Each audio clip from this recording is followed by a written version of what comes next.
Tato, buen fin de semana.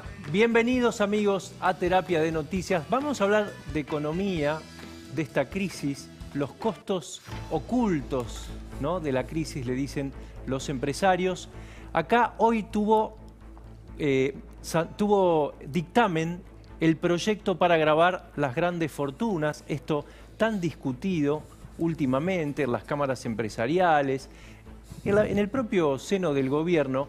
Poneme el audio o el audio de Fernanda Vallejos, a quien yo creo que habría que empezar a tener en cuenta, porque siempre adelanta lo que viene ocurriendo. Ponelo, a ver, dale.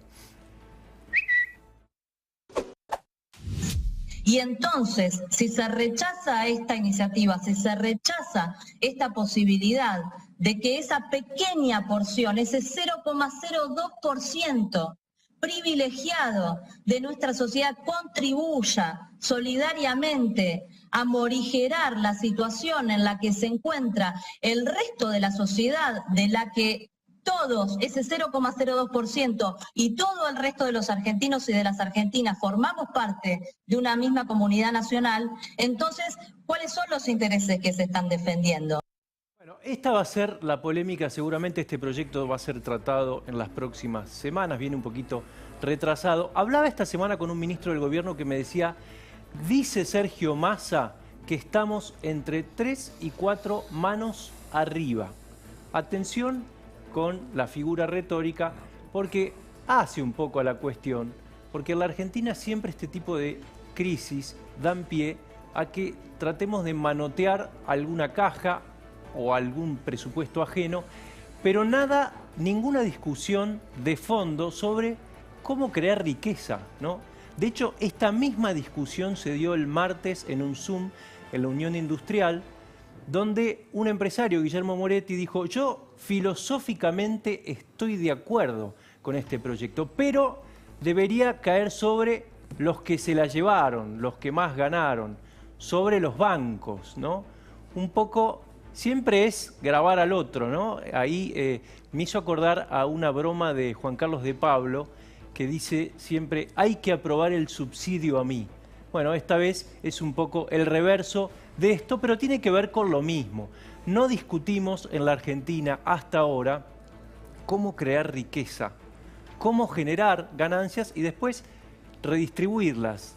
Acá hay un dato muy interesante, porque se está discutiendo también en la Unión Industrial y en todas las cámaras empresarias.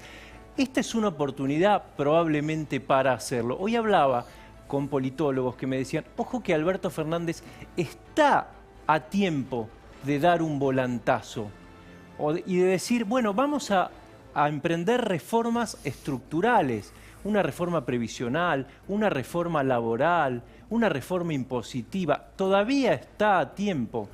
Algunos que saben más de política que yo se reían el año pasado o el anteaño pasado porque yo decía, Macri tendría que renunciar a la reelección y decir, voy por las reformas estructurales, cambio la ecuación argentina para siempre y probablemente en 8 años estaremos hablando de un hombre que quedó en la historia. Pero eso no ocurre.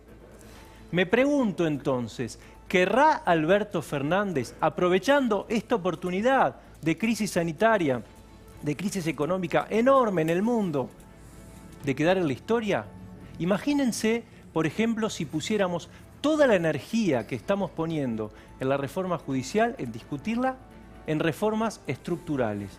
No nos olvidemos de que, por ejemplo, en el conurbano, en el segundo trimestre, hubo 1.300.000 personas que perdieron su empleo. Repito la cifra, 1.300.000 personas que perdieron su empleo solamente en el segundo trimestre. ¿Lo podrán recuperar? Es una incógnita. ¿Querrá Alberto Fernández aplicar este tipo de reformas que por una vez nos hagan discutir cómo crear riqueza? Después vemos cómo la distribuimos. Arrancamos.